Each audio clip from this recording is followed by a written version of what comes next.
Hello and welcome. My name's James Whitcomb. I'm the candidate coach, and thank you very much for joining me today for our Job Seeker Masterclass. This is our most comprehensive workshop that you're attending today. And in this workshop, we're going to touch on all the key things that you need to do when you're looking for work. So, in some of our other workshops, we focus just on resumes or just on cover letters. We run workshops focused purely on interviews and purely on how to give great answers to interview questions. But in today's workshop, we're going to be touching on all of the topics. We're going to be going from the start to the finish of the interview process, and we're going to finish with how you can negotiate a better salary offer. So thank you very much for joining me. It's great to have you with me today. I hope you learned something from today's session. Now, if you've been looking for work for some time, it can be quite easy to, feel quite disheartened throughout the whole process. But throughout my career, and I'm a director at a recruitment agency, I've seen candidates just change one or two things in a small way. And that has made all of the difference. So throughout today's session, don't think that you need to go away and change every single part of what you're doing when you're looking for work. Maybe aim to go away with two or three key takeaways. What are the two or three things that you can take away from today's workshop to go and help you improve your chances of landing a job? Because whether you've been looking for a job for 5 minutes, 5 days, or 5 months, it's always competitive. It is always really competitive. You might have heard recently in the media, reports around the fact that unemployment is low. And that is correct. Unemployment is low. However, regardless of whether unemployment is low or unemployment is high, it is still really competitive when you are looking for work. It is still a really competitive process. And so if you can learn a couple of tips, then that's going to help you on your job seeking journey. All righty, let's get stuck into it. Just before we kick off with a little bit of workshop housekeeping, because I am broadcasting to you live today, if I do drop off the line for any reason, it doesn't happen very often, but maybe once or twice a year when I'm running a workshop, the Wi-Fi drops out or we have a power outage. If something like that happens today, please hang on the line and just wait for me to rejoin. Take lots of notes. As we're going along today and you hear something, perhaps for the first time, I'd really encourage you to make a note of it. And the way you hear something for the first time and the way you receive that message is really powerful. When you hear it for a second or a third time, you can often hear it in a slightly different way. So take notes today and take a note of how something made you feel or your response to it the first time. You can also watch a replay of today's workshop. It will be uploaded to our YouTube channel and you can watch it pretty much instantly from the conclusion of today's seminar. Now, as your presenter today, I do have my presentation screen over here on the right. So if I do look like I'm looking over there a little bit today and reading some of the content or glancing over there, that's because that's where my presentation screen is. Alrighty, so today, what are we going to learn? What am I hoping that you're going to get out of today's session? Well, today we're going to learn the following things. What you need to know before you begin your job search. We're going to look at the importance of mindset and attitude during the recruitment process and how this can have a profound impact. How an effective elevator pitch can make a big difference. We're also going to look at how to get started on creating a great resume. We'll follow that up with cover letters, why they still matter, and how you can nail it. How can you go and nail your cover letter? How to effectively call a recruiter about a job. Interview preparation. We'll spend a fair bit of time today on interview preparation, video interview preparation, and how you can give great answers to interview questions. We'll talk about effective communication throughout the recruitment process, and we'll conclude with salary negotiations. Alrighty, a little bit about me, your presenter, James Whitcomb, before we kick things off. Who am I? What's my background? And I guess why am I presenting to you today? Well, to begin with, I'm a director at Smart Recruitment. We're an award-winning recruitment agency and we have offices in Melbourne, Sydney, Brisbane, and Adelaide. I've been in recruitment since 2005. And over that time, conducted well over 3,000 interviews and over 600 group assessments. I think in that time, I've probably read over 100,000 resumes and 50,000 cover letters and placed over 1,000 people into work. And I launched the Candidate Coach, the platform that we're meeting on today, about 2 years ago, because we wanted our platform for you, the job seeker, that was accessible at any time. Not something that you had to dial in, dial out of, not something that you had to go and physically meet someone. So we kind of timed it well with COVID coming along, and we launched the Candidate Coach in December 2019. Alrighty, let's get stuck into our first lesson. What do you need to know before you begin your job search? What do you need to know? Well, first of all, planning will save you time, planning will save you effort, and planning will save you sanity. So I want you to have a think. What type of work do you actually want to do? This is often one of the first opportunities you will have when you're looking for work to actually reassess your career. Now, what a lot of people do is they finish their job for whatever reason as an accountant or as a customer service rep, and they go straight back out and apply for that exact same job.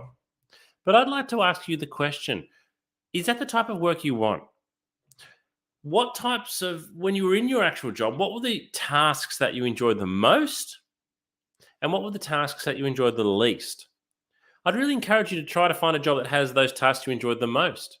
Maybe it's specializing within that field. Maybe it's doing something a little bit different. But this is actually an opportunity for you to do a little bit of an assessment on what you want to do.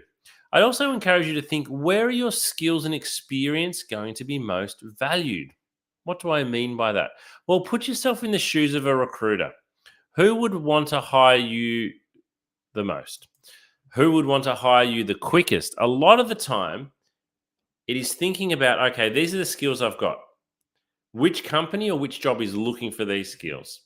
Particularly if you want to find work quite quickly, think about who would be looking for you rather than what you are looking for. So we've got the chance to reassess, but if we're looking for work quite quickly, let's think about who would be looking for somebody like us. And a lot of the time, it's the competitors of your last employer, or it's within that same industry. So what I really want to tell you to do is to stop applying for roles that you're not interested in. Stop applying for roles you're not skilled for or qualified in. It is so easy on the job boards to go out and apply for 100 jobs in a day. It really, really is. Click apply, click apply, click apply. But all that is doing is probably decreasing your chances, to be honest, of getting a job, because you are wasting your time applying for jobs that you're not qualified, skilled, or interested in. All right. Number 2, researching your job market thoroughly will allow you to be a smart and targeted job seeker. What do I mean by researching your market thoroughly? Well, let me ask you a question. How many jobs are advertised at the moment in your industry? If you're looking for a customer service role, there will be thousands. If you're looking for a mechanical engineering job, there might only be one at a time. So before you rush out and start applying, and even if you're not, sit back and take a look. Because if you've only got one job being advertised that you're interested in, you better put in a really good application. Whereas if there are more opportunities available, perhaps you can be a little bit more picky with those that you are applying to. But what's really important here is that you get an understanding on the lay of the land for the jobs you want. Which recruiters advertise your jobs? So if you see one particular recruiter who has 5 different jobs you're interested in, I'd really encourage you to pick up the phone and speak with them rather than just sending off 5 different applications. And my rule is 2 jobs per day. I think you should only be applying for 2, maybe 3, but 2 jobs per day. The reason for that is, as you'll find out today, I want you to put in effort to every application. I want you to customize your resume and cover letter. I want you to research into the company and the position before you apply. So I want you to have a short list of jobs, but you can only apply for 2 every day. Now you might be thinking, oh, well, that's a bit of a waste. I'm really wanting to find work. Well, applying for 2 jobs a day is still 14 jobs a week. It's still 60 jobs a month. And when we get to that point, when we start applying for jobs for several weeks, you can lose track of what you've been applying for. And recruiters want to know that you're aware of what you've been applying for. So 2 jobs per day. Stop rushing out to apply for as many jobs as possible, and let's start approaching it more thoughtfully. Let's be more thoughtful, more discerning in our approach. Uh, and I'm not saying that, one of the things that could be hard is you might go, hey, there's so many jobs I'm interested in. I could easily apply for heaps. Well, I want you to then be a lot more thoughtful about it and say, hey, okay, yes, there's 100 jobs here you'd be happy to do, but which are the top 10 that you'd most want? And then of those top 10, which are the 2 that are the absolute standouts? And thirdly, the way you handle rejection may help you actually land a job. It sounds really silly, but you are going to get rejected a lot, and then you're going to get rejected some more. And some of you attending the workshop today might have been rejected for 6 to 12 months. You might have made hundreds of applications. It is really hard to maintain a positive outlook when that's the case. But if you can do so, it will allow you to move from one application to the next quite easily. Alrighty. How are you feeling today? Let me ask you a question. If you had to pick from this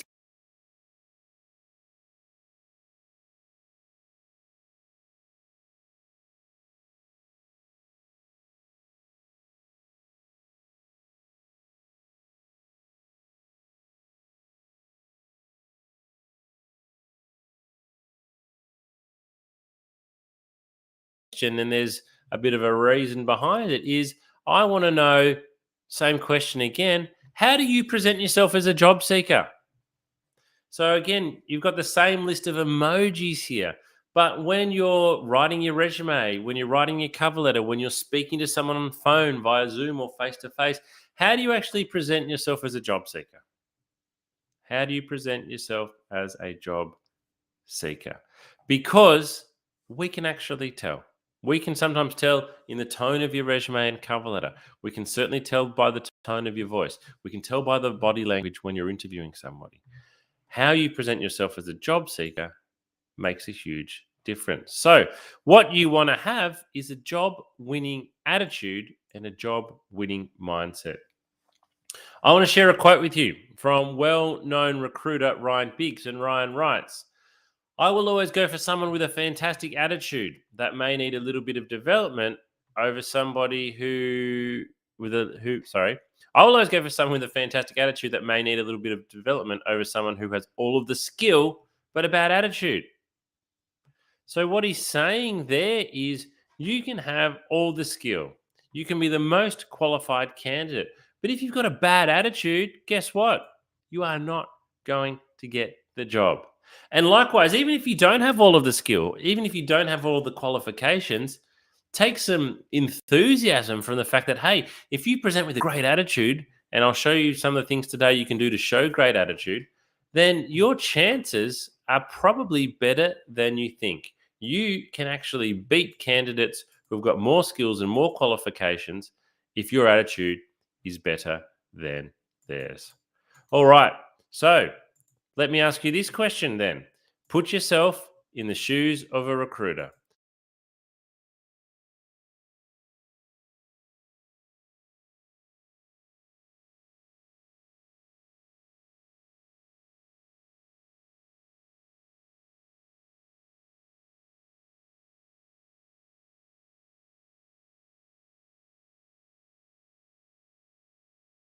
How do we actually show it?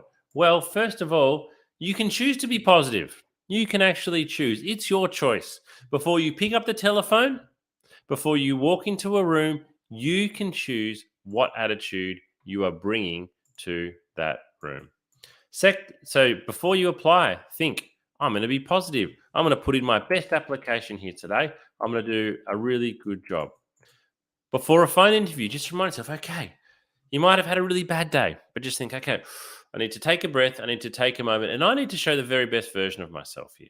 I need to show the very best version of myself here, and not, let my bad morning come across on the phone. And certainly before a face-to-face interview, you need to go in and present yourself well presented, well dressed with positive body language. And then think, how do I want to be remembered? You will walk out of the room You will walk out of the room. When you walk out of the room, what do you hope the person that you've met with remembers about you? Have a think and think about how you can work that backwards. Follow up with the recruiter. So, a lot of people will send in an application, they'll have a phone call, they'll even have a face to face interview, and then they will wait to hear back from the recruiter and think that's the right thing to do. There's nothing wrong with doing that, but if you want to show positive attitude, follow up. Make a phone call a couple of days, certainly a week later. There's absolutely nothing wrong with that. Show the recruiter that you are really keen on this job, that you're really interested and that you're positive and enthusiastic. So we want to avoid being negative. We want to avoid whinging. We want to avoid complaining. We want to avoid arguing. And we want to avoid being unresponsive. And that final one happens quite a lot. If you've missed a call, call back quickly. If you've got a voicemail, get back in touch quickly. If the recruiter's asked you to send something through, send it through quickly. This is how we can show having a great attitude. All right. I want you to grab a pen and paper. I'm going to give you a moment to do this. Grab a pen and paper or open up a new window on your computer or your notepad on your iPhone.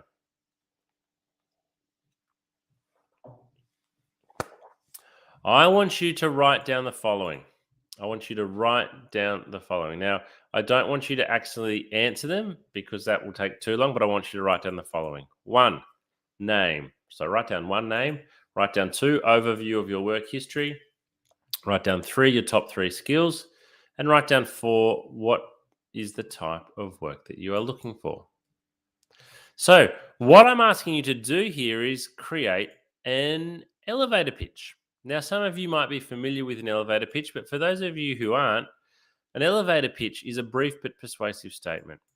And a brief but it's commonly used in sales, most commonly used in sales. A brief but persuasive speech or statement. So why would we want this when we're looking for work? When might having an elevator pitch come in handy?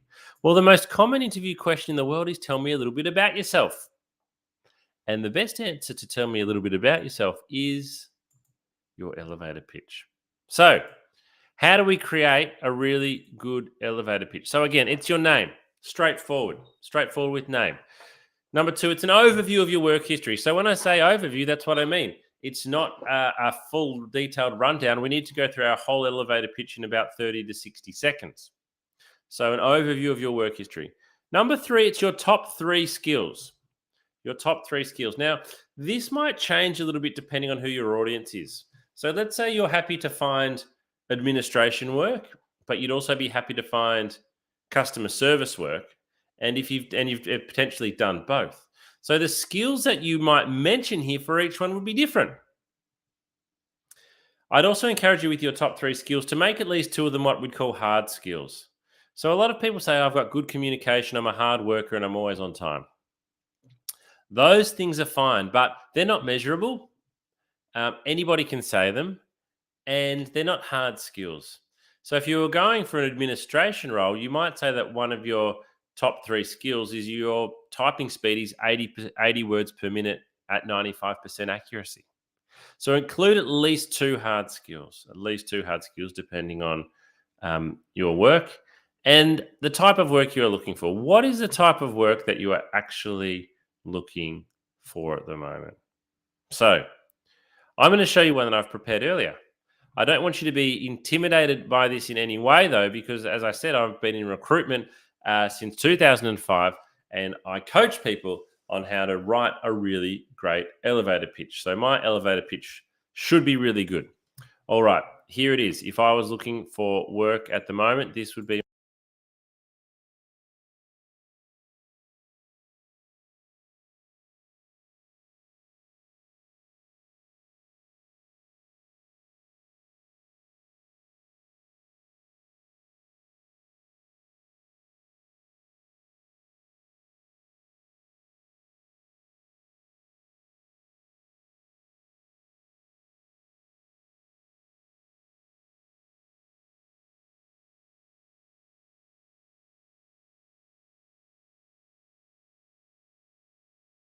Yes, this is a really good elevator pitch because I've practiced it many times. So what I want you to do is to go away and create your elevator pitch. Go away and create it. Write down your answer to those 4 things and then rewrite it several times until you get it to the point where it's as good as it can be. Till it's as good as it can be, till you're really happy with it. I didn't just create my elevator pitch on the first attempt. I rewrote it several times. Once you've got to the point that you're really happy with it, I want you to have several copies. I want you to have a copy saved on your phone. I want you to have a copy stuck on the fridge or on the kitchen bench, maybe a copy printed out in your handbag.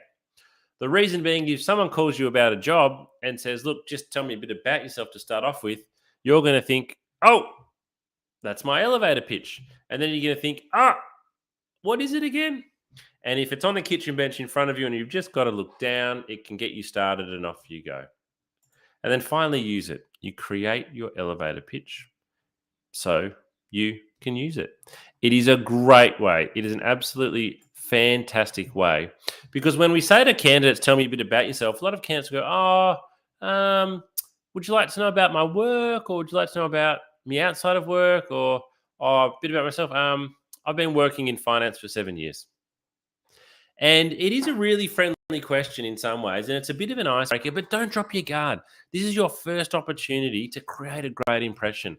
And if you come with a great first impression and give a really good elevator pitch type answer, the recruiter's impressed very, very quickly. And you're up to this level. Whereas if you have a bad first answer, you're down here. And whether you start down here or whether you start up here, it's much more likely that's where you're going to stay wherever you begin. So begin up here, and it's easier to stay up here. Begin down here in your interview or your first impression, and it's really hard for you to get back up there. Alrighty, I've got a question for you. How long do you think a recruiter spends reading your resume? How long? You have spent hours, days, weeks, months, years. Some people's resumes have evolved over time. It might have started 10 years ago, 15 years ago, and then you add each job to your resume. So it's kind of become this document that you work on all the time. You've spent a lot of time on it. How long do you actually think recruiters spend reading your resume? Well, I'm going to give you the answer right now. 7 seconds. Eye tracking study shows that recruiters look at resume for 7 seconds. I've got to tell you, that's not a great stat, is it? That stat is certainly not great for job seekers, and it's a stat I'm probably a little bit embarrassed about as a recruiter. I don't think that's something that we can be proud of. It is important for me to point out that 7 seconds doesn't mean that they stop reading at 7 seconds, but it's at the 7-second mark where the recruiter decides whether or not to keep reading your resume.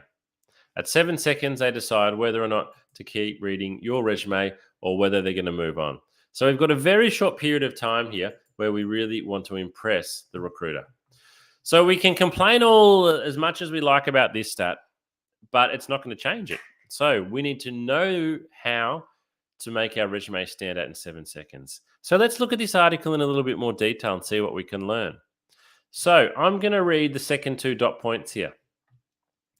Resumes that succeeded in capturing the recruiter's attention featured simple layouts with clear section and heading titles. Resumes organized by E or F pattern. I want you to think about a piece of paper with a big capital E or a big capital F. So we've got stuff coming across and then stuff going down the side coming across. They're the ones that did well, especially when they utilize bold titles and bulleted accomplishments. So that paragraph tells us what we need to do. Simple layouts. We need white space, we need headings, and we need bullets. Resumes did not fare well when they're hindered by cluttered layouts. A lack of white space on the page, multiple columns and long sentences. A lack of section or job headers also turned off recruiters, as did text that didn't flow or draw the eye down the page.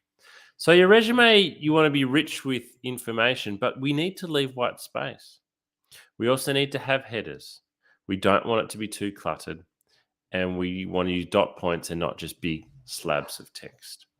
So it's not a great stat, but we can all learn something from it.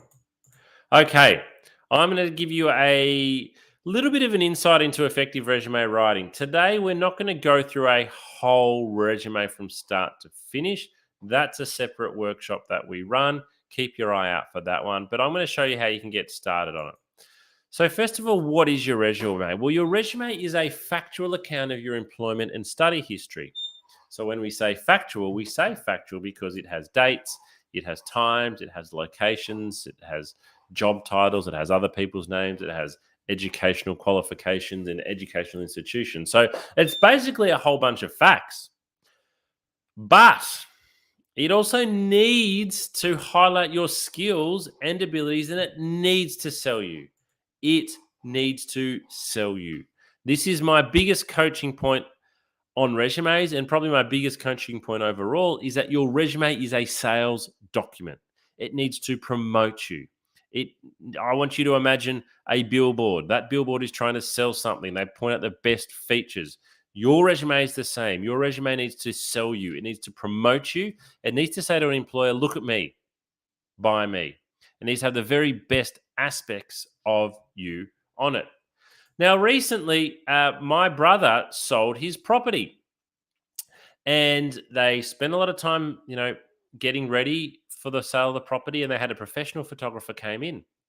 And when I looked at the photos of his property, I thought, wow, look at that photo. The photographer has done an amazing job here in capturing the property at its absolute best, showing that, using the camera in the perfect position to capture it at its best. So the photographer didn't do anything false there. There was no lies, there was no trickery, but he took photos from the best positions to really highlight and sell the property. That's what your resume needs to do. Your resume needs to highlight your best skills and your best experience, your best achievement, and your best education. It needs to promote how good you are. It needs to show the very best parts of you, not the worst, the very best parts of you in a way that is easy, as we've seen. It needs to be easy for somebody to see. So, my question is, I want you to have a think about it.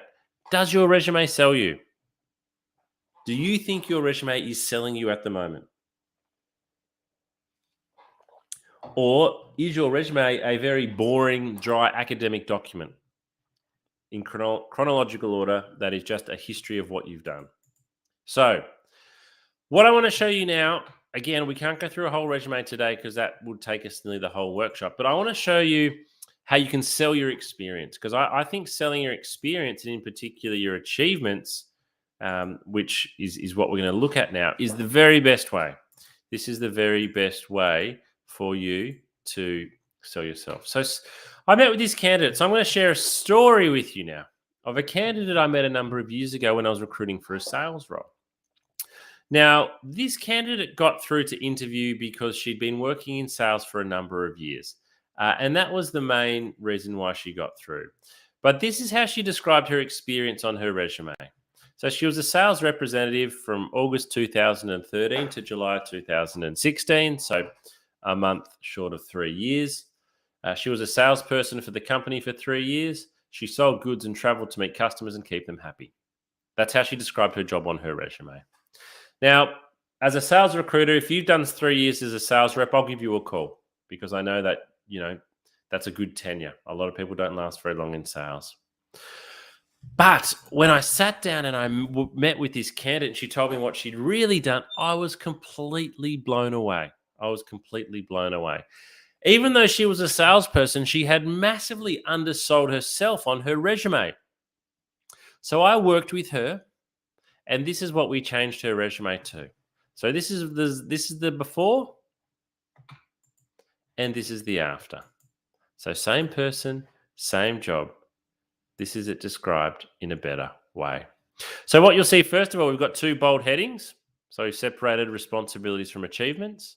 We've got lots of dot points, short sentences that are easy to read. Now, I've used 9 dot points for responsibilities here. In 2022, that's probably going to be too many. I would probably go more with 6 or 7.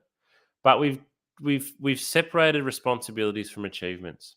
Now, I won't read through all those responsibilities. You can cast your eye down there now.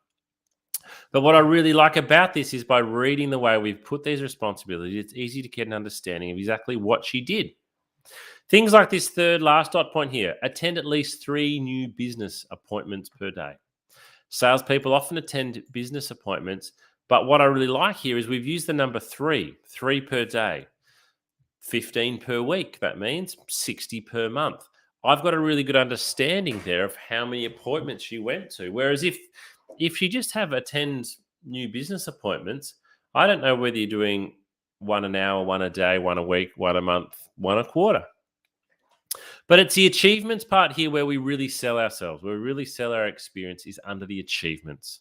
So this person had been salesperson of the year in 2014, exceeding their sales budget by 21%. Now, you're not going to believe this, but for being salesperson of the year in 2014, this candidate was given a brand new car. She was given a brand new car for being salesperson of the year. She's the only person that I've interviewed has told me that they have won a car for being a salesperson. That is how good she was at selling. Now, on her previous version of her resume, though, she didn't have this listed. And she's got her other achievements listed there. But the point is, if you don't have it on your resume, the recruiter will never know.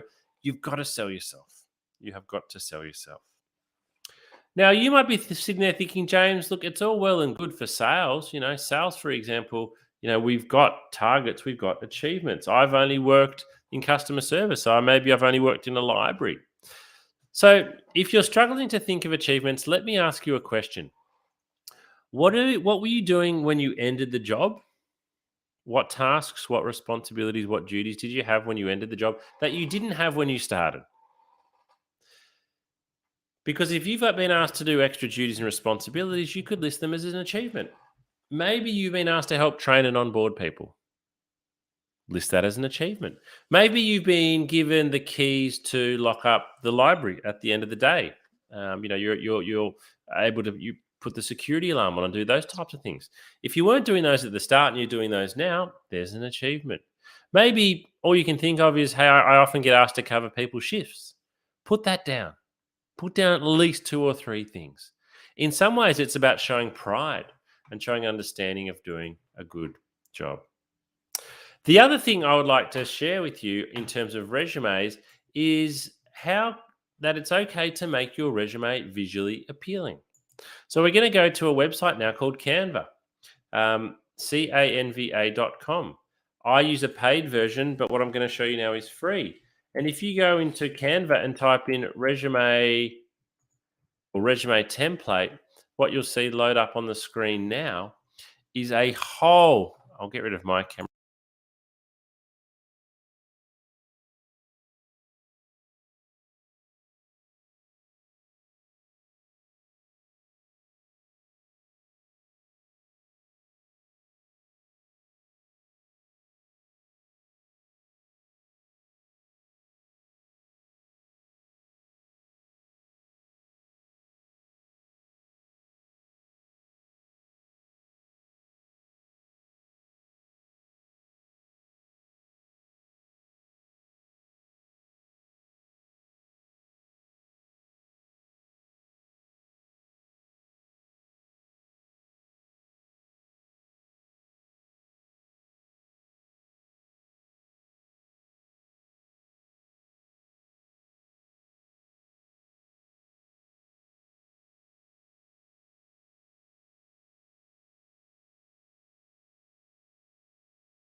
canva.com. canva.com. You can do most of this on a free account. All right. So my summary for you for resumes is sell your skills, sell your achievements and your experience, but your achievements are the main one. Sell, sell, sell, sell, sell. Make your resume easy to read. And this can be really hard because for a lot of people, we're thinking, oh, how do we cram, so much, I've got so much that I want to get onto my resume. But you don't need to get everything onto your resume. Less is more, and it's the recruiter's role, to ask questions about, filling in the gaps. It should be it should be visually appealing, and it's okay to be bold. Okay, it's okay to be bold and use something like Canva, and it must be tailored for every job. This is so important. All right, this is so important. If you apply for 5 jobs a week, even if they are all the same job title, let's say customer service for argument's sake, they are still for different organizations. The jobs are still slightly different. You can only list 6 dot points, and 2 achievements. Make sure you are listing the things that are relevant to the job. Read the advertisement. What they are asking for in the first 2 or 3 dot points in particular is really important. Make sure you have that on your resume.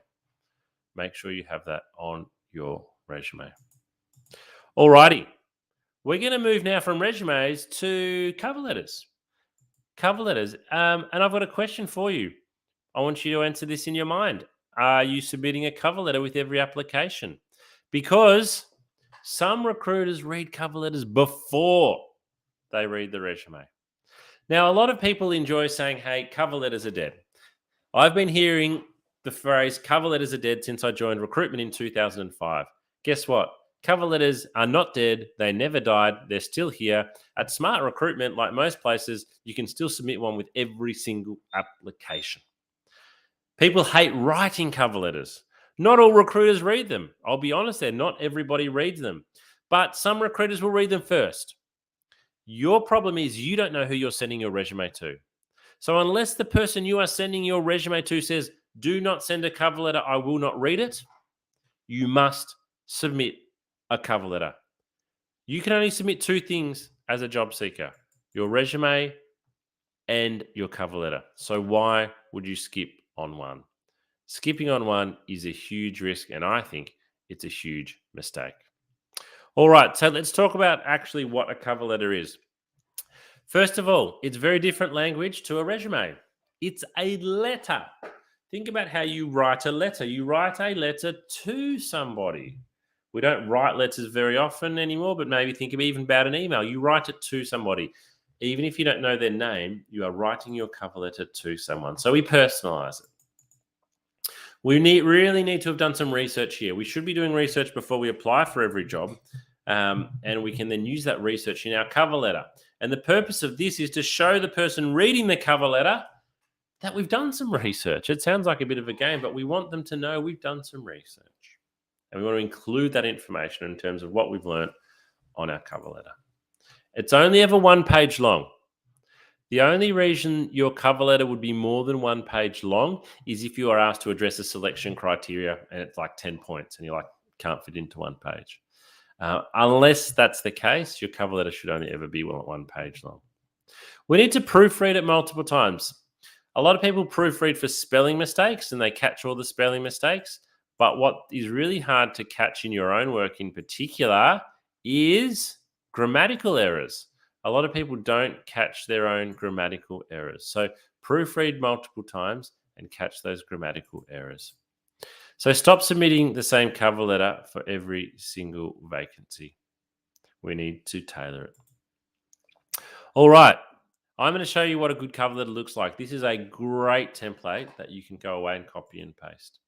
So it has 4 simple paragraphs. That's it. 4 simple paragraphs. And paragraph 1 and paragraph 4 take 1 minute each. So paragraph 1, we just want to address the role in the company that we're applying to. 2 sentences should be enough. So here we're saying, Dear James, please find attached my resume for the accounts coordinator position at Smart Recruitment. If you have done that, name, job title, company title, you're probably already into the top 25% of cover letters. Because most cover letters I receive say, Dear Sir or Madam. Now, on my cover letters, my name is always there. On my cover letters. On my job advertisement, my name is always there. But even if my name is not there, the company and the title is there. So personalize it. The point of this is to show the recruiter you've put in a lot of effort. Paragraph 2, mention 2 or 3 things that you know about the organization or you know about the vacancy. So we need to do some research here. And again, the whole point of paragraph 2 is to show the person reading your cover letter that you've done some research. Because everyone else's cover letters are rubbish. If yours is really good and stands out, this could be the one thing that you can do that can make a huge difference. Then paragraph 3, we're going to focus on us. So paragraph 2 is all about the company and the job. Paragraph 3 is on us. We're going to mention your key skills or experience relevant to the position. Again, it's 2, maybe 3 things. And this is why we have to tailor our cover letters, because we can only pick 2 or 3 things here. We need to pick 2 or 3 things that are really relevant to the job that we're applying to and the company. Paragraph 4 is a brief sign off. Thanks very much for reading my cover letter. I hope to hear back from you soon. So I'll give you a moment to take a screenshot of that. What I've done with this formula, and it's taken me many years to develop, is I wanted to develop a formula that allows people to easily replicate a cover letter. So I think paragraph 1 and 4, it's really straightforward. Paragraph 2 and 3, you can probably do them both in 10 minutes. I think you can do them both in 10 minutes, but you can spend a lot longer and be more impressive. But I wanted to create a formula or a template that is easily replicatable so that you can customize every cover letter without too much hard work. All right, so here's an example using my formula. This is a made-up job and company. Dear Rupert, I'm writing to you as an enthusiastic applicant for the marketing coordinator role at Duke Industries.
Paragraph 1, up the top here, name, company name, job title.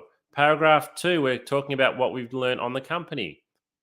We've done some research. Paragraph 3, we've picked 2 or 3 things we've done relevant to the job. Whoops. And paragraph 4, a brief conclusion. It looks really good. It looks really professional. It looks like you've put in a lot of effort on this cover letter. Now, here's the same cover letter in a slightly different template. So the template that I have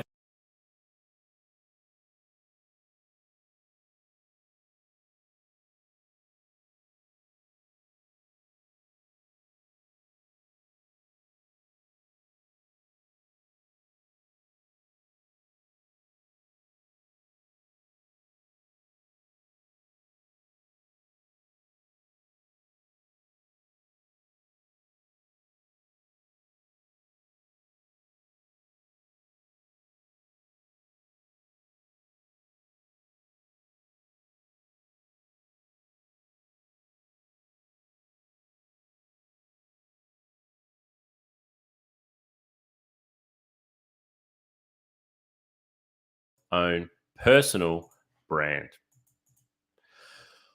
Alrighty, we've come so far. Let's go a little bit of a recap on today. We've talked about researching and finding the right role. We've gone on how we can create a great elevator pitch. We've done that.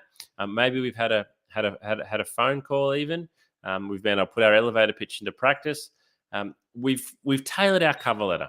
So you found those 2 jobs that you're going to apply for. You've done some research. You've tailored your cover letter to the job. You've created your awesome cover letter as well, and you've tailored that. So you've done a lot of work so far. You've clicked apply and you've sent your resume off. Now what? Now what are you doing? Tomorrow, what are you doing? What's happening with this application? What do you need to do? It's been 1 day now. It's been 2 days. It's been 3. It's been 5. You haven't heard. What should you do? Well, I think you should pick up the phone and make a call. Pick up the phone and make a call within 24 hours of applying. I know what you're thinking. Are you mad, James? Picking up the phone and calling somebody about a job they've got advertising is really scary. It can be really intimidating. But I'm not mad, and you need to be brave. Particularly if you've been looking for work for some time, I would really encourage you to make a well planned and organized phone call. And I'm going to show you how to do it. I want you to consider the following scenario. When I'm in my recruitment office in Melbourne and I sit down and I've got 10 or 12 recruiters around me, they're busy on the phone, they're doing phone interviews, they're reading resumes, they're walking in and out of face to face interviews or Zoom interviews. They've got lots of resumes to read. If the phone rings and they pick it up and say hello, and it's you on the phone, even though they've got 100 resumes to read, guess what? We're speaking with you now. And if you sound organized and if you've got some really good questions, I might bring up your resume while we're speaking. So I'm not looking at those 100 resumes anymore. I'm looking at your resume. And what you're actually doing here is if you think everyone's getting 7 seconds of resume exposure, but if you can speak to the person on the phone, you might get 3 minutes, 5 minutes, 20 minutes. You are significantly increasing your exposure. Now, exposure doesn't mean you're going to get a job interview or get a job. What it's going to mean, though, is you get a lot more consideration. And it also means that assumptions or incorrect assumptions might not be made. So I'm not mad, and I'd really encourage you to be brave. But what we cannot do is make a bad phone call, because our exposure then will have a bad outcome. So this is what we need to do. How do we effectively call up a recruiter about a job? So first of all, we need to know the name of the person we're wanting to speak to. And we need to expect them to answer the phone. This sounds really silly, but a lot of people say, I never can get a recruiter on the phone.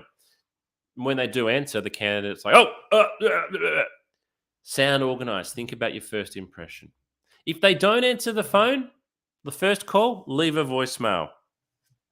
What I would then encourage you to do is to continue to call back once or twice a day, but only ever leave one voicemail. Only ever leave one voicemail.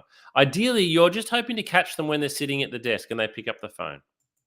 Number 2, we need everything printed out in front of us. So we want resume, cover letter, job advertisement, elevator pitch. We want it all laid out in front of us.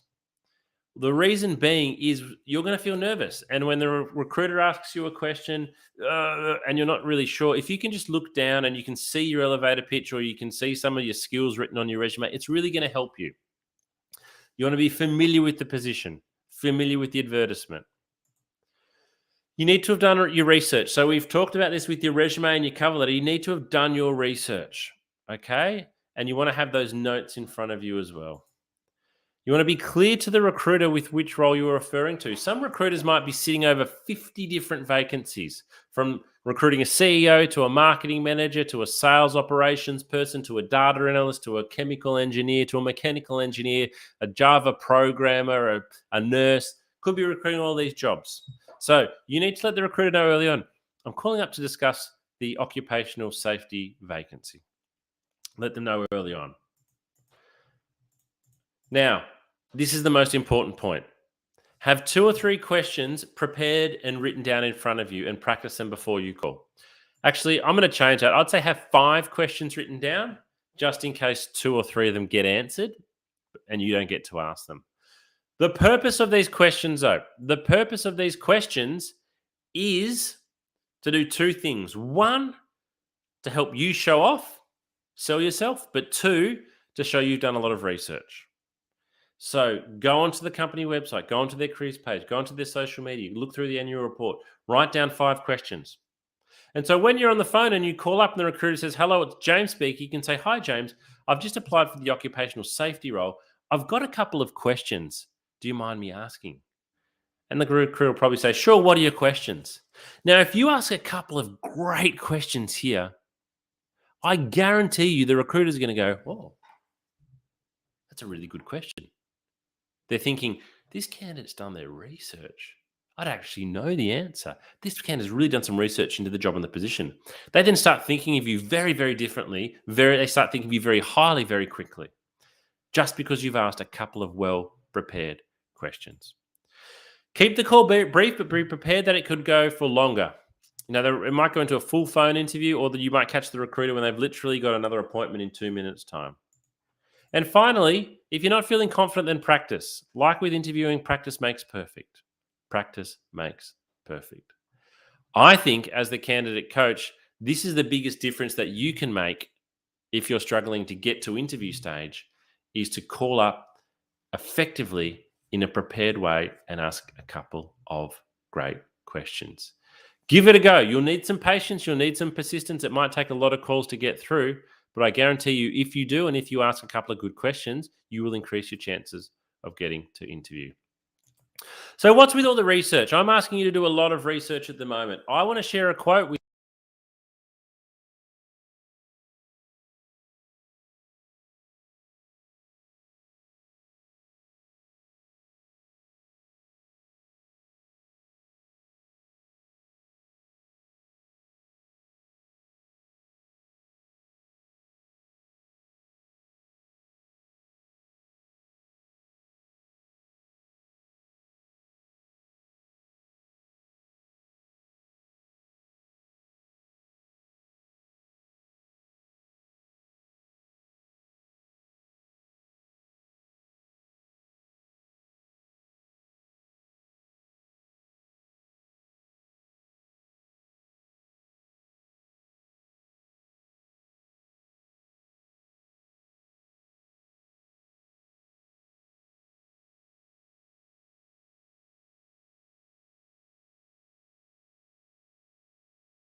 of your application. So you are competing against candidates who will do a lot of research. You need to do research just like they do. So when do we research? Well, even before applying, we need to go to organizational websites, careers pages, Google the organizations. But for bonus points, see if you can find something in the news. See if you can find something that's topical, particularly if it's a really large organization. You might be able to find something that's really topical on them at the moment. I am always impressed when a candidate can tell me something or ask me something about it, the company I'm recruiting for, that I don't know. And then let's research the position. So we really need to read and understand the job advertisement. And if we've been asked for an interview, ask for the position description and read and understand that.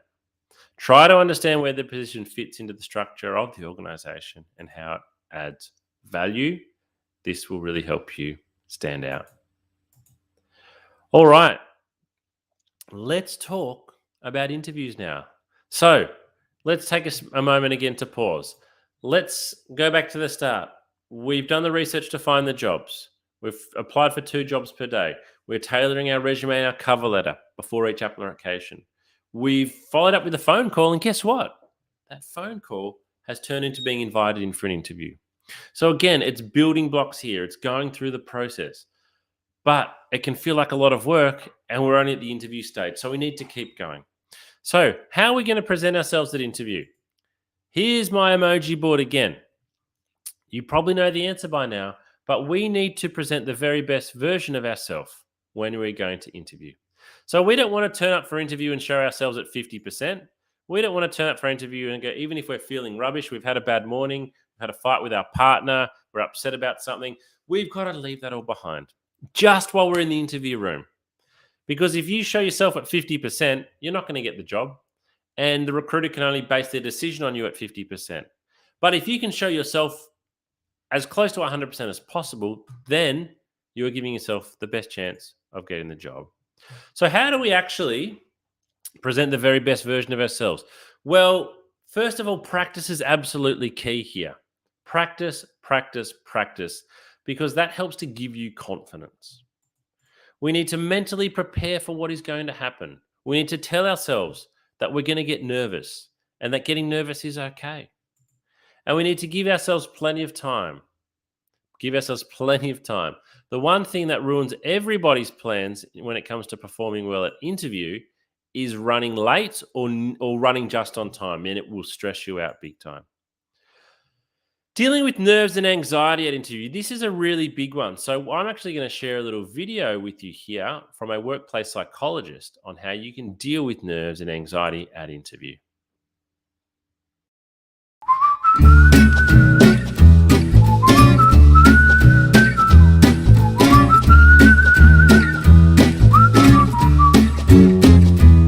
Thanks for joining us at the Candidate Coach, Dr. Barker. Tell us a bit about your background and the type of work you do. I am Dr. Sarah Barker. I'm a clinical psychologist. I've worked in workplace mental health with Black Dog Institute for the past 7 years.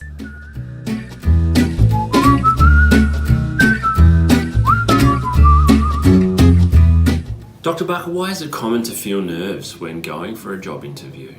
We commonly feel nervous, and I would say most people feel nervous when going for a job interview because we feel a lot depends on it and that we're going to be evaluated as well. So nerves are a very, very common response.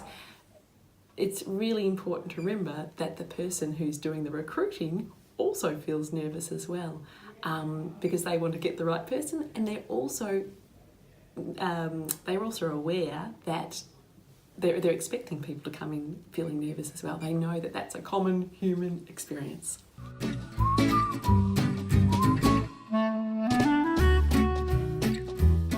What can we do before the interview to help best prepare so that we're not overcome by feelings of nerves and anxiety? To best prepare ourselves to avoid some of those feelings of anxiety and nerves before an interview, firstly is to accept, I think, that they're going to be there. And actually, a few nerves are actually helpful. They help us give our best performance, give our best answers, think the best on the spot. So accepting that there's going to be a level of nerves is okay. But I think also probably an hour beforehand or the morning before the interview, really practicing some breathing strategies, whichever is your favourite breathing strategy, to calm those nerves down, calm the system down, calm the breath down, and allow your body to relax as much as it can into the interview.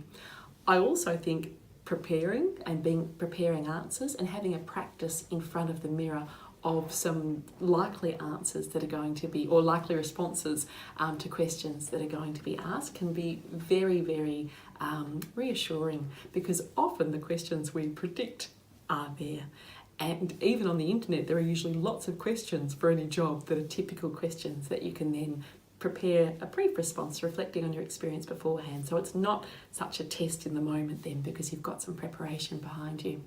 The other thing I think too is reminding yourself, I've got this far and this is a good thing. And, they're interested in getting to know me. I'm also interested in getting to know them, and concentrate on the relationship too and enjoy the relationship as much as you can. They're usually going to try and put you at ease so that they can see how you respond as well.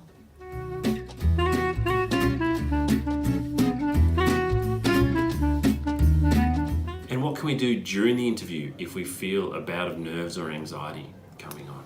It's very common for us to suddenly feel overwhelmed in the moment in an interview. If that happens, take some deep breaths. It's okay to buy some time. It's okay. And also, when we take deep breaths in an interview, it's only usually us that notice. Okay, so taking some deep breaths can really be helpful. And even saying to the interviewer, could I just take a moment here just to pause and gather my thoughts, and then just breathe. Okay, and then when you're ready, come back and say, I'm ready to continue on.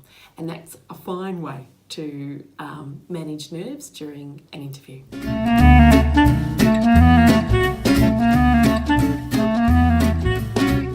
One tip that I think is a really useful one is to have a practice of your responses to the likely questions in front of the mirror.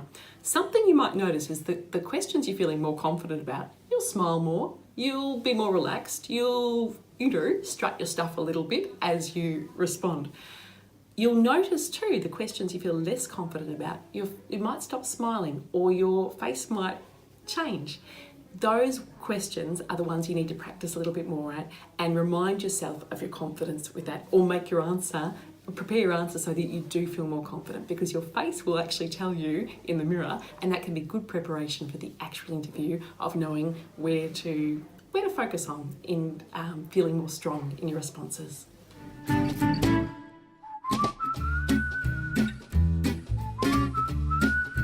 In summary, nerves and anxiety for interviews can be partially managed and avoided by preparing beforehand, using our breathing exercises and techniques to reduce stress so we're going in feeling calmer, and also during the interview by practicing those same skills. Often when we're nervous, we stop breathing or we breathe very shallowly. So if we start noticing ourselves doing that, really being conscious of our breath and paying attention to it and allowing that to carry us through.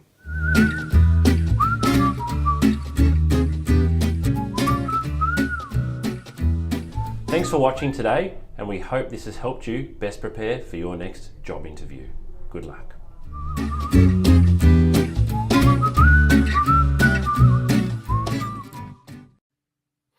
Alrighty, hopefully that video from Dr. Sarah Barker and those tips can be really practical if you really do struggle. All right, let's pretend we've got a job interview tomorrow now. Let's pretend we've got a job interview tomorrow. What do we need to do? Because the preparation certainly starts well more than a day before. But if we had a job interview tomorrow at 10 a.m., what do we need to do on the day of the interview? So there's several things we need to do. We need to make sure we know how we're going to get there. As I said before, the best plans, the best preparation will all be wasted if you arrive late or even if you're rushing to get there on time because you're going to feel stressed and anxious. We want to make sure that our clothes are ready the day before, not waking up in the morning and doing it that day, because what if you pull out the shirt or the pants that you're planning to wear and you discover they've got a coffee stain on them, or they're ripped, or the iron's not working? Get your clothes ready the day before. Likewise with the shoes, and likewise with printing everything. Again, if you've been asked to bring something along that you need to print out, get it done the day before and do any assessments that you need to do as well. So if you've been asked to do a test, do it a day or two before and have a practice. Have a practice of your interview answers. So the aim here really is that when you go to bed the night before your interview, everything's ready. It's going to be hard for you to have a good night's sleep probably the night before the interview. But if you're lying there thinking, I've got to find my shirt, I've got to find my dress pants, I've got to polish my shoes. Actually, where's the shoe polish? You're not going to be able to settle. At least if you do it all the day before, you can hopefully give yourself the best chance of having a good night's sleep and you are prepared. All right, beep, beep, beep. The alarm's gone off. It's the morning of the interview. You probably haven't had a great sleep, but you're up now. What do we need to do that day? Well, really important is that we need to actually start off by having breakfast. You need a full stomach to give you energy, to get your blood sugar levels going. You also need to have a full stomach because sometimes when I interview people in the morning, if they skipped breakfast, I can smell it on their breath, which is really unpleasant. We need to shower, shave, we're brushing our teeth, we're fresh and clean. We want to avoid strong odors. If you are a smoker, try to avoid smoking. However, I would rather you have a cigarette than be really struggling with your nerves. Sorry, not your nerves, with your shaking. Give yourself plenty of time. Take an umbrella, take mints, those types of things, and get to the location 30 to 40 minutes early. But don't arrive at reception. Don't rock up to reception 40 minutes before your interview. Maybe wait downstairs or in your car and arrive at reception 5 to 10 minutes before. Now, take to the interview, we need to take with us a compendium.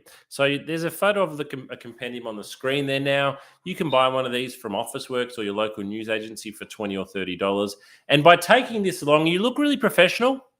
Looks professional having this under your arm. I always take a compendium to any business meeting I have. I also take a compendium to any interview. But as well as looking good, it has a practical application. So everything listed below there, you should have in your resume. We want copies of our resume, cover letter, and elevator pitch, just in case. We want some questions written down, a bit like when we're making the call. Let's take some questions we can ask, and yes, you can do this. We want a copy of the ad. Always take along photo ID and payroll information, even if you haven't been asked, just in case when you get there, the recruiter asks you if you've got it and was expecting you to have it, even though they haven't asked, and anything else. So use a compendium. Take this along with you. All right, video interviews. That's what's happening at the moment. How do we best prepare for a video interview?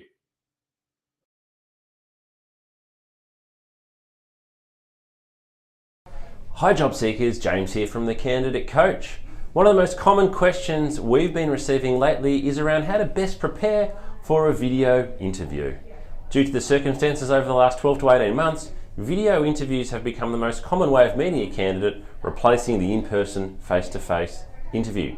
So here are my top tips for what you need to do to make sure you are best prepared and presenting yourself as well as you possibly can when your interview is over video. So there's four main things that you really need to consider. The first thing is camera height. This is the biggest mistake that a lot of people make, is getting the height of their camera wrong. If you've got a laptop, for example, that is sitting on a desk, you need to lift it up. The camera should always be at eye height. You want to imagine the lens of a camera is the eyeball of a person. So if you are looking down at your laptop or your phone, it's going to look back up your nose. So keep the camera positioned at eye height. One of the great ways to do that is to buy a tripod, something like this. So if you don't have a tripod, it's well worth going out and spending the money. And here's another one that I've got here. This one in particular I find to be really, really good. These have both got lights which help, but this one here, you can adjust it to a full standing height if you like. And it's available for not much money from a retail store. The second thing that is really important is the lighting. So having the light shining on your face. You don't want to have light shining from behind you because that creates a lot of glare. So have the light shining on your face, sit with a window facing you so that you are looking nice and clear on camera. The third thing is audio. You need to be in a nice quiet space so your voice comes across clearly, so that you don't have to yell, so that the sound is not distorted. If you are using a laptop, make sure you check about the sound direction. Some microphones only record from directly in front, and if you tilt your head sideways, the audio quality can go down quite significantly. And the fourth thing is, remember to show some personality with video interviewing. A lot of people speak to a camera in a different way that they speak to a person. So again, look at the lens of the camera and imagine you're speaking to a person. Smile. Talk with your hands if that's what you do, but don't look around the room. If you're nervous, don't look down at your hands. Look at the camera and give an answer as if you were giving it to a person. This can be challenging, particularly if you are being asked to record answers and there's not actually a person that you are speaking to, but personality definitely comes through on video, so make sure you show yours. And with everything, practice. If you're not sure how you're going to present, or you think, I don't think this is going to work really well, set up your camera, hit record, and just speak to the camera. Talk, see how you look, and practice several times. This is going to be the new norm, or not the new norm, it is the norm for quite some time now, so it's really important that you understand how to best prepare for video interviewing. Good luck.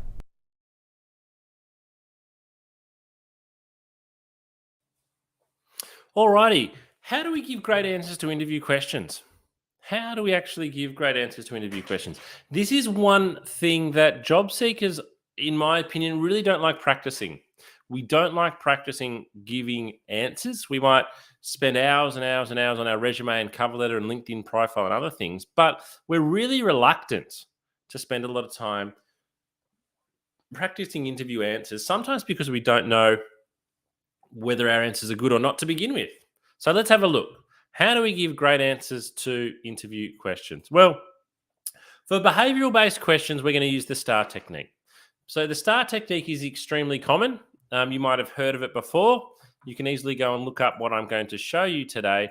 But because not everybody does, I want to share this with you. So the STAR technique, STAR stand for something. So it's a method of answering questions that's comprised of 4 steps. S is for situation. We're going to describe the situation and when it took place. T is the task. Explain the task and what was the goal. A is for action. Provide details about the action you took to attain this. And R is the result. We want to conclude here with the result of the action. So what actually occurred.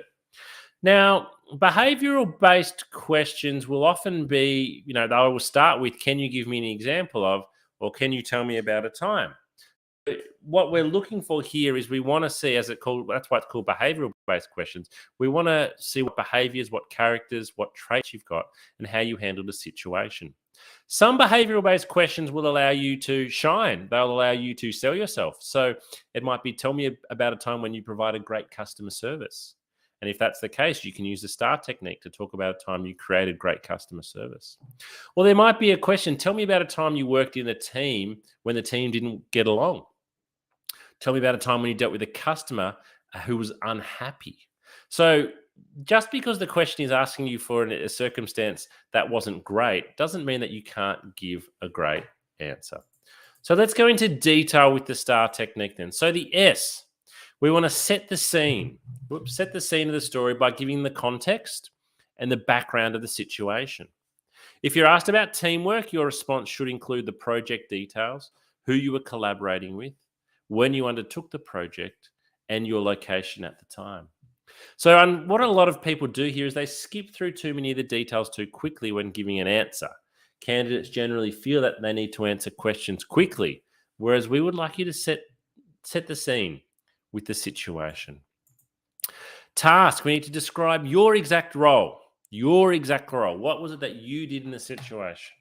We want to make sure that the manager knows what you were specifically assigned to do rather than what everyone else did. So for S for situation, you can talk about where's the team, but T for task is about you. All right, A is the most important part of the story. This is the action. So here you explain how you handled the difficult situation or you conquered the problem. Say whether you did it alone or together as a team.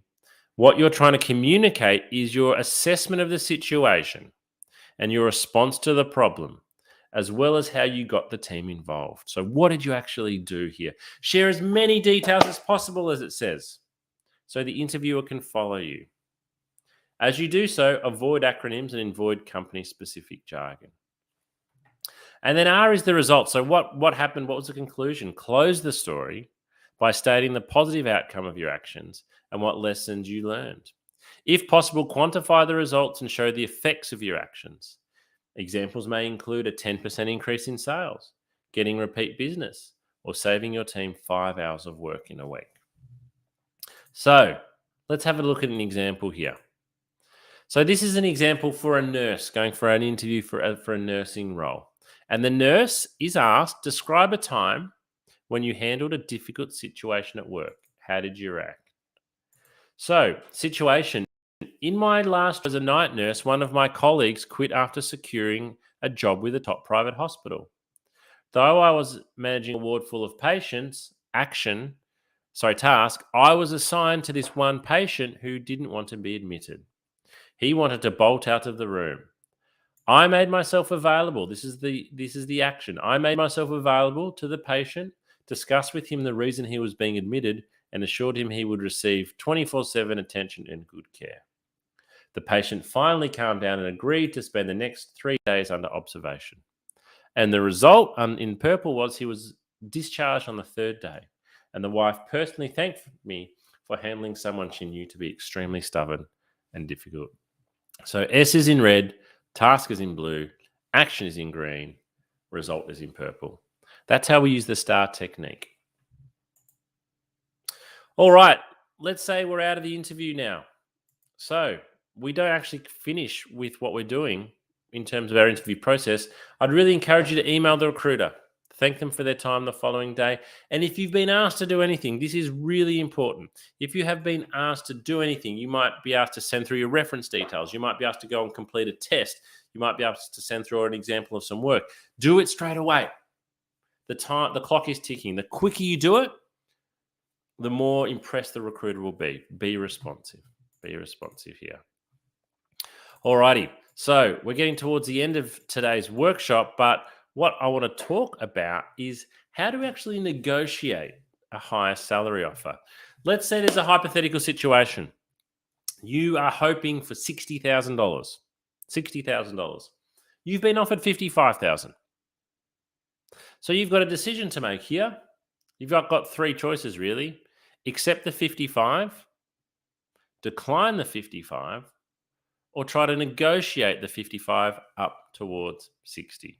So when we're negotiating salary offers, in many ways, what we're really saying is, show me the money. We are wanting more money. We need to be able to ask, though, in the right way. So first of all, before we even ask, we need to do our research and find out, is this a negotiable salary? If you are applying for a job, for example, at a government organization, it's not negotiable. If you are applying for a customer service role in a bank and there's 500 people already doing that job, the salary is not negotiable. So if you try to negotiate a salary that is fixed, you are going to look foolish. We also need to do our research to know what is the market rate for the position. So it is all well and good that we want $60,000, but what are the other jobs paying? Are they paying $60,000? Or is actually $55,000 actually what the market is paying? We need to do our research before we negotiate. We then need to build a case. So we need to show what we are talking about. So what we would do is, first of all, we would always be very grateful. We would say, thank you very much for the offer of $55,000. I enjoyed the interview and I would love to accept this offer. However, I'm really seeking $60,000 and this is why. And what we would answer to the this is why is, I've got more experience than you're looking for. I've got more qualifications. I was paid more than this in my last job. I'm bringing more than what you were asking. So we can't just say, thanks for 55, I want 60. We've got to build a case. We've got to show that we know what we are talking about and why we want that money. And we need to demonstrate why you are worth more than the offered salary. Why are we worth more than that? As I said, maybe on the ad, they said, we want someone with 2 years experience and you got 4. Maybe you've got a degree and that's not asked for. Maybe you're bringing other things to the job. And finally, we negotiate in a firm but friendly manner. You need to expect that if you come to negotiate a salary offer, it could be retracted. It could be retracted. In my recruitment history, I have had 2 types of people when it comes to companies, when it comes to negotiation. Some companies will say they want to negotiate. No way. We've given them a fair offer. If they don't want to work here, we'll remove that offer. That could happen. I've also got organizations that say they want to negotiate. That's fine. Happy to negotiate. It's all part of the process. The concern is you don't know who you're dealing with. And so you do need to be prepared that an offer can be retracted. And if, the impression sometimes that you can easily give when negotiating a salary offer is that you aren't grateful. Sorry, not that you aren't grateful. Well, you aren't grateful and you're just not sure on the job. Now, if you are still wanting more assistance with your job seeking, can I really encourage you to go to your candidate coaching platform and check out all of these resources that you'll see on your screen there now. We've got video coaching, resume and cover letter templates, interview questions, online practice tests that you can take, checklists, articles, advice for executive candidates, mental health support, more of our live workshops advertised, and this is all available to you for free on your candidate coaching platform. Before I go today, we would love your feedback. We would absolutely love to hear from you. Please, if you can take a moment, whoops, wrong screen there. If you can take a moment,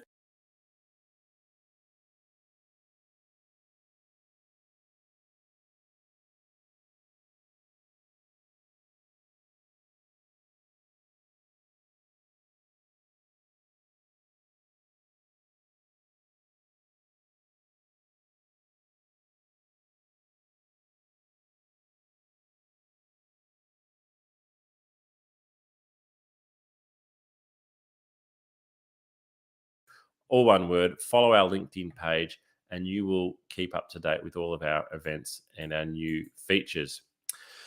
Finally, we're going to finish today with this video. I really want to thank you for joining me for this workshop today. Our final video is potentially our most important thing that you're going to see today. We're going to hear from Dr. Sarah Barker again on how you can look after your mental health when you're looking for work. Because one thing that we've noticed from candidates of all backgrounds, all countries, all nationalities, all walks of life, all positions of seniority in the workplace is that when you come to look for work, it really can affect your mental health. So thank you for joining me today. The workshop will conclude at the end of this video. Enjoy the rest of your day.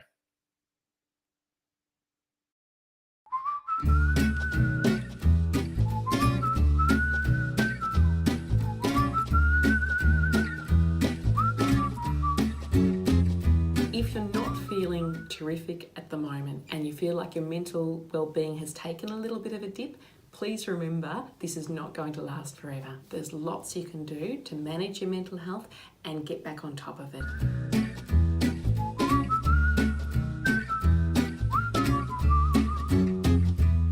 I am Dr. Sarah Barker. I'm a clinical psychologist. I've worked in workplace mental health with Black Dog Institute for the past 7 years.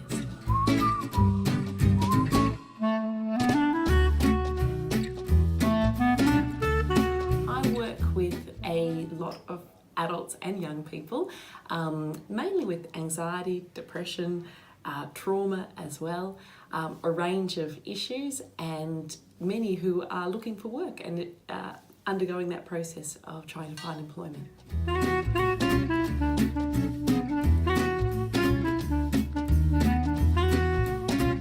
Looking for work causes mental strain because our identity is tied up with our work. Work gives us meaning, it gives us purpose, it gives us company and connection. So it's stressful for lots of reasons, looking for work, and it can take a toll on our mental health.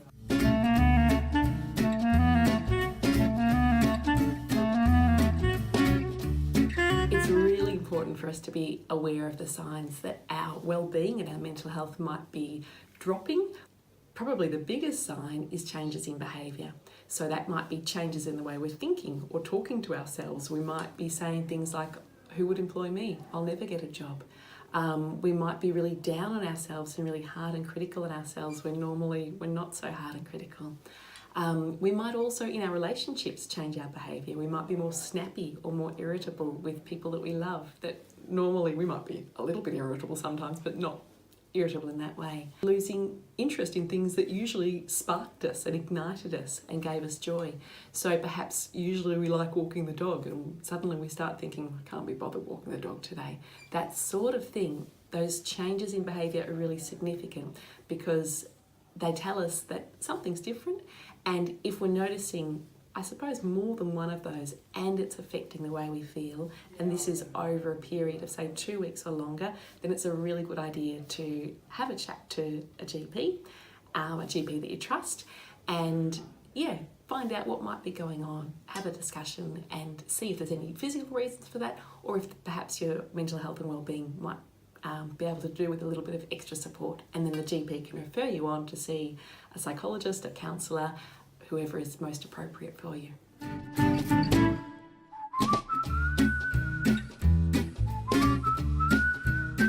There are so many great things you can do to look after your mental health when you're looking for work, and it's really important that you do. My very top tip would be really talking kindly to yourself and being compassionate with yourself. I think when we're looking for work, we can have a lot more questions like, will I ever get a job? Will I ever be employed? It can feel like this could go on forever. So being kind to ourselves and saying things like, it will work out. There will be a day, my efforts will be rewarded. It will just take time. I'll just need to keep trying. Reminding yourself of your strengths. And that might even be tapping into people you love and asking them what your strengths are, because sometimes it's harder to find them when our mood's a bit low and we're feeling more worried. We can be harder on ourselves. I think that routine is really, really important to our well-being.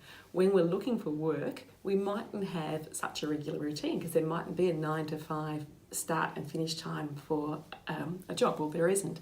So instead, thinking about looking for work as a job in itself can be helpful. Having a start time and a finish time can be really helpful, and some set tasks that you hope to achieve that day. Purpose is really important too. So purpose might come through routine, but it can also come through other things. Meaning's really important, and our work gives us meaning. So when we're looking for work, meaning mightn't feel like it's there as much. Part of what we can do is infuse those tasks with meaning. So I am doing these things today, I'm looking for work, and that is meaningful in itself because there's an end goal to this. It will be something that's good for me and good for the people that I love as well.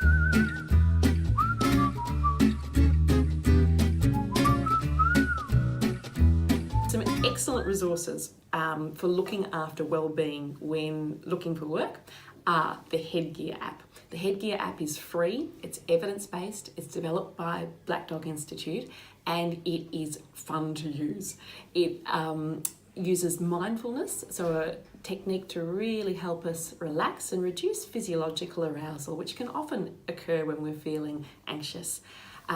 It's got a 30-day challenge, which is just short, bite-sized little challenges to extend your well-being and grow your well-being, and that can be really extra important when we're looking for work. There are also some really terrific resources available through the Black Dog Institute. One of them is a beautiful self-care plan that encourages you to think about your top coping tips, the things that personally work best for you, that are positive coping strategies. Another really good resource is through Beyond Blue, and they've got some excellent resources to look after mental health while looking for work, and also when people are recently out of work as well.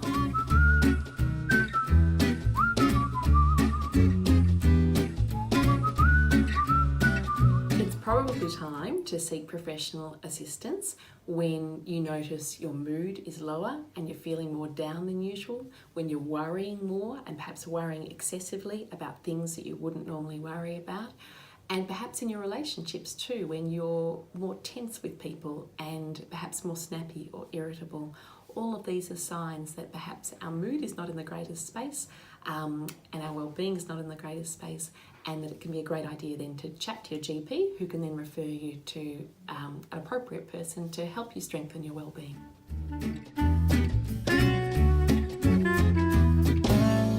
It's very common for people to have a dip, but please know that that's not going to last forever, and that there's lots you can do through looking after yourself, but also through getting access to professional support that can really give you a boost again and get you back feeling good as you're looking for work.